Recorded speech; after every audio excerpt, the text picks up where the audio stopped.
Chers amis de la Lumière 44 Production, bonjour. Dans la sphère religieuse, notamment catholique, il n'est pas rare de rencontrer des femmes en uniforme, voile sur la tête, sans boucle d'oreille. Ce sont des religieuses. Ce matin, nous recevons l'une d'entre elles qui va nous aider à mieux connaître qui on appelle religieuse. Bonjour ma soeur. Bonjour chers amis, comment ça va? Ça va bien. Présentez-vous s'il vous plaît. Je suis sœur Lynn Espérance Yaganfon de la congrégation des filles de la charité du Sacré-Cœur de Jésus. Je suis enseignante de profession. Quelle matière enseignez-vous? Je donne les cours d'espagnol. Qui appelle-t-on religieuse? Les religieuses, ce sont ces hommes et ces femmes qui choisissent de suivre le Christ de plus près, c'est-à-dire donner une réponse à l'amour préférentiel du Christ en acceptant de servir leurs frères et sœurs à travers la profession des conseils évangéliques qui sont les vœux d'obéissance, de chasteté et de pauvreté. Qu'est-ce que la chasteté? La chasteté, c'est ce vœu qui permet au religieux ou à la religieuse de suivre, de donner tout son amour au Christ. Elle choisit de ne plus vivre un amour possessif comme elle pourrait le vivre ou il pourrait le vivre en étant dans un foyer. À travers ce vœu, nous devenons frères et sœurs de tous sans exception. C'est ce vœu qui nous permet aussi de ne pas nous marier, de ne pas avoir des enfants, si je peux parler dans le langage des enfants. Et à travers ce vœu, personne ne doit se sentir exclu dans notre cœur. Pourquoi les religieux sont également appelés sœurs? Nous sommes appelés sœurs. Tout à l'heure, je vous disais dans mon explication que nous sommes tous, toutes à tous. Quand je dis tous, il y a aussi des frères qui sont des religieux. D'accord? Comme par exemple les caméliens, les salésiens, les franciscains, etc. Ce sont des religieux. Et on nous appelle frères ou on nous appelle sœurs d'abord parce que nous vivons en communauté. Donc nous formons une communauté religieuse où nous nous appelons sœurs ou on s'appelle frères. Au-delà de cela aussi, dans la société, dans l'église, nous sommes sœurs et frères de tout le monde. Merci bien. Voilà une question à laquelle vous avez bien répondu. Comment faire pour devenir une religieuse? Devenir une religieuse ou un religieux révèle plusieurs étapes. Nous avons d'abord la formation initiale qui dure selon le cheminement de chaque candidat, mais qui doit durer au moins 4 ans. Et pendant ces 4 ans, le candidat ou la candidate fait d'abord une expérience communautaire qui, quand je prends l'exemple de ma congrégation, nous l'appelons le pré-postulat. Au pré-postulat, la candidate apprend à prendre contact avec la famille religieuse qu'elle voudrait choisir et nous voir vivre. Après 1 an du pré-postulat, elle demandera à faire la demande pour le postulat si elle se sent bien dans l'esprit de cette congrégation. Je parle d'esprit. En parlant d'esprit, je voudrais bien vous parler de la spiritualité et du charisme de cette congrégation. Si elle se sent dans le charisme et la spiritualité et que les sœurs ou la communauté dans laquelle elle fait l'expérience la juge apte, elle fait la demande pour le postulat. La provinciale ou la supérieure générale accepte sa demande et elle va au postulat pour 1 an. Chez nous, l'étape du postulat, c'est l'étape du venez et voyez. Elle est là.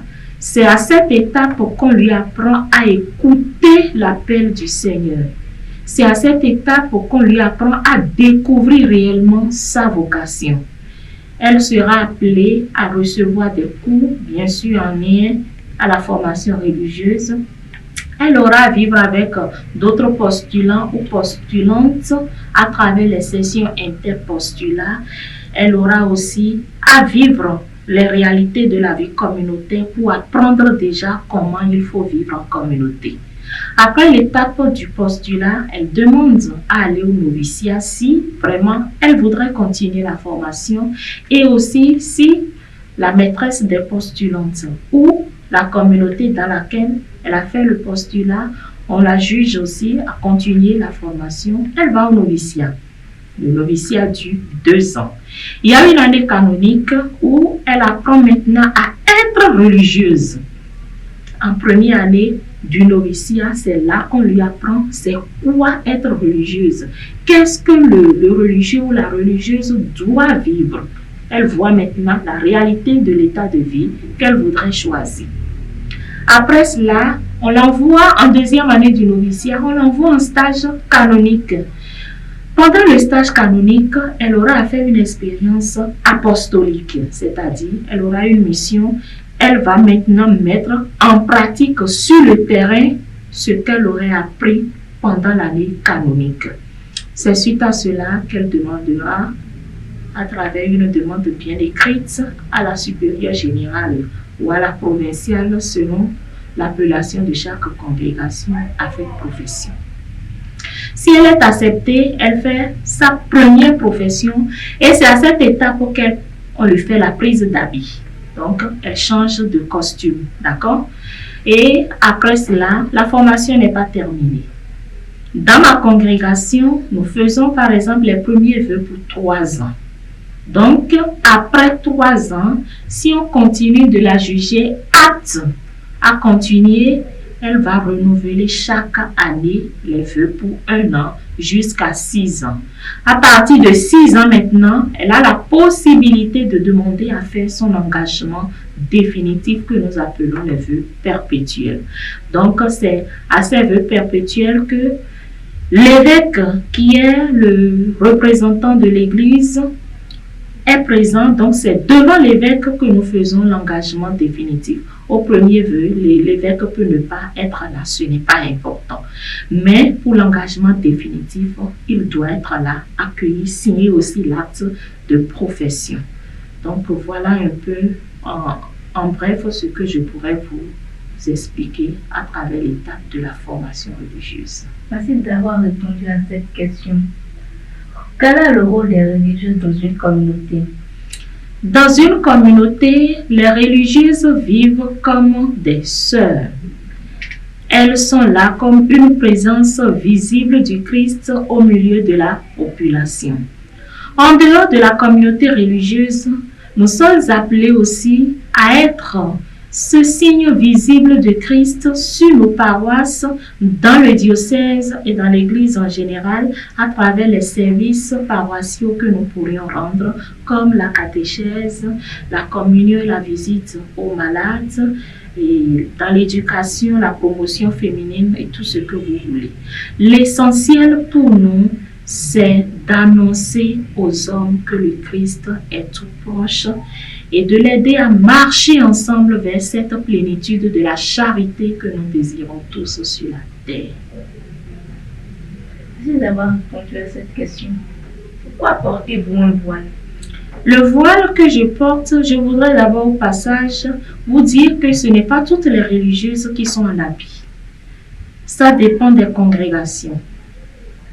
Quand je prends par exemple les sœurs séculiers Présence et Vie, elles sont des religieuses, mais elles vivent comme toutes femmes naturellement. Elles ont leur maison, elles ont leur bien. C'est encore une autre branche de la vie religieuse. Mais pour nous, congrégations qui optons pour l'habit religieux, c'est juste un signe de notre identité. Au moins, quand vous me voyez en habit, vous savez que je suis religieuse.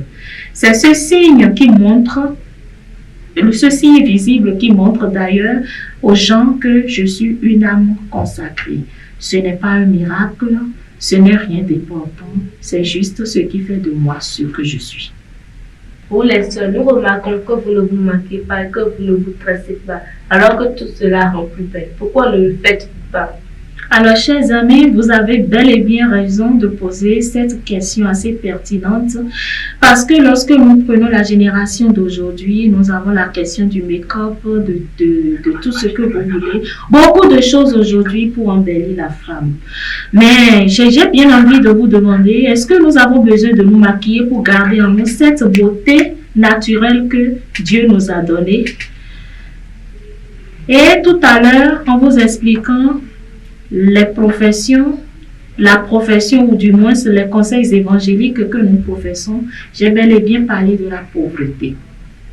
Ne pas porter les boucles d'oreilles, ne pas me maquiller, ça fait partie de mon vœu de pauvreté.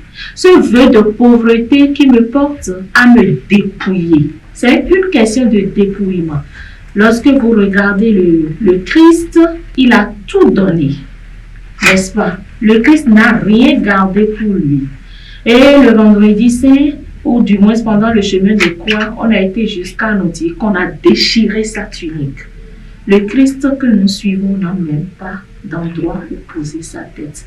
Mais pourquoi nous consacrer voudrions-nous nous encombrer à travers la mode? Pour nous, c'est des choses humaines, alors que nous sommes appelés à lutter pour les biens terrestres. Je ne sais pas si j'ai répondu à votre question. Vous y avez très bien répondu. Merci. Nous remarquons que vous, les sœurs, vous n'avez pas l'habitude de porter des robes de même couleur. Pourquoi cette différence de couleur? Tout à l'heure, dans une de mes réponses, je suis arrivée à vous citer quelques congrégations. Ça dépend de l'option de chaque congrégation. Et ça dépend aussi de l'esprit dans lequel nous vivons. Quand nous prenons dans notre diocèse de Porto Novo, les sœurs servantes de l'amour rédempteur du Christ que nous appelons communément les sœurs sacres, vous les voyez en bleu, n'est-ce pas? C'est leur option, d'accord?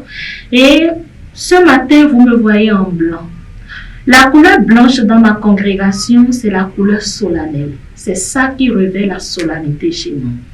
Mais j'ai aussi la possibilité de me mettre en couleur beige ou en couleur kaki, qui est une couleur de travail pour nous, ou du moins une couleur moins salissante.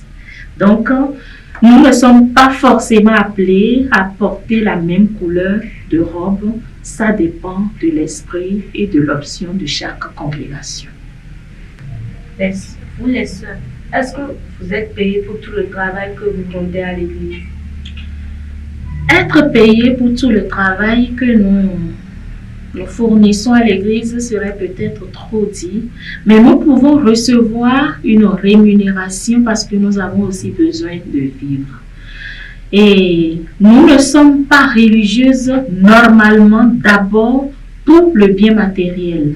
Nous y sommes pour un service d'église et cela doit être un service gratuit. Le bien matériel ou les finances ne doivent pas être forcément une nécessité avant que nous ne rendions service à l'église. Ce que l'église peut pour nous aider à survivre, l'église fait. Le reste, Dieu pourvoira, car comme on le Père, Moulero, la providence ne nous fera jamais défaut. Au cas de décès, comment cela se passe-t-il? Les parents retirent-ils le corps de leur enfant? En cas de décès d'une âme consacrée, un parent ne doit pas discuter le corps de son fils ou de sa fille religieux ou religieuse. Parce que dès les débuts, et déjà à l'entrée au noviciat ou à la profession religieuse, il y a déjà les clauses qui sont claires. Désormais, votre fils religieuse ou votre fils religieux a une famille qui devient sa famille spirituelle pour laquelle il ou elle donne la place la plus importante. Aujourd'hui, la grande famille des filles de la charité du Sacré-Cœur de Jésus devient ma première famille sans pour autant m'arracher de ma famille de sang. Mais ma priorité aujourd'hui, c'est ma famille religieuse. Alors si je meurs aujourd'hui, mes parents savent qu'ils n'ont rien à faire avec mon corps. c'est ma congrégation qui s'en occupe. Merci d'avoir répondu à toutes nos questions. Nous voici au thème de notre émission. Ma soeur, pour moi, dit. Mon mot de fin, c'est d'abord vous adresser toute ma gratitude pour votre audace, chers enfants, votre audace à me poser ces questions pertinentes pour permettre au monde entier, n'est-ce pas, à savoir qu'est-ce que c'est que la vie consacrée. Je voudrais à mon tour vous réitérer mes remerciements et qu'ensemble nous prions, car la moisson est abondante, mais les ouvriers sont peu nombreux. Solliciter ou demander à mes jeunes frères et sœurs de ne pas hésiter à donner une réponse à l'appel du Christ si tel est le cas. Merci à vous. Nous voici à la fin de cette émission. Au revoir et à bientôt.